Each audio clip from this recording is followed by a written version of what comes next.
महाराष्ट्रात 27 फेब्रुवारी हा दिवस मराठी भाषा गौरव दिन म्हणून साजरा केला जातो. कविवर्य कुसुमाग्रज अर्थात वि. वा. शिरवाडकर यांच्या जयंतीनिमित्त हा दिन मोठ्या उत्साहात साजरा केला जातो. याचं औचित्य साधून शिवसेना ठाकरे गटाच्या वतीनं शिवाजी विद्यापीठाच्या मराठी अधिविभागाच्या प्राध्यापकांचा सत्कार करण्यात आला. कार्यक्रमाची सुरुवात कविवर्य कुसुमाग्रज यांच्या प्रतिमेला पुष्पहार अर्पण करून करण्यात आली.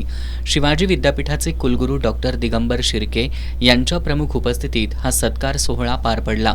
यामध्ये doctor Nandkumar More, doctor Randhir Shinde, doctor Gopal Gawade, doctor Neela Joshi, doctor Anil Gawali, doctor Eknath Alvekar, doctor Gomteshwar Patil, doctor Arun Shinde, doctor Nilesh Shelke, doctor Ramesh Salunkhe, सहाय्यक प्राध्यापक श्रीराम मोहिते आदींचा सहभाग होता. यावेळी बोलताना कुलगुरू डॉक्टर शिर्के यांनी हा अभिनव उपक्रम राबवल्याबद्दल शिवसेना ठाकरे गटाच्या पदाधिकाऱ्यांना धन्यवाद दिले.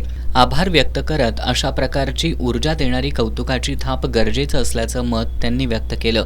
यावेळी शिवसेना ठाकरे गटाचे सहसंपर्क प्रमुख विजय देवणे, माजी नगरसेविका प्रतिज्ञा उत्तुरे, मंजित माने, विराज पाटील, अवधूत साळुखे, दत्ताजी टिपुगडे, रीमा देशपांडे यांच्यासह ठाकरे गटाचे पदाधिकारी कार्यकर्ते उपस्थित होते.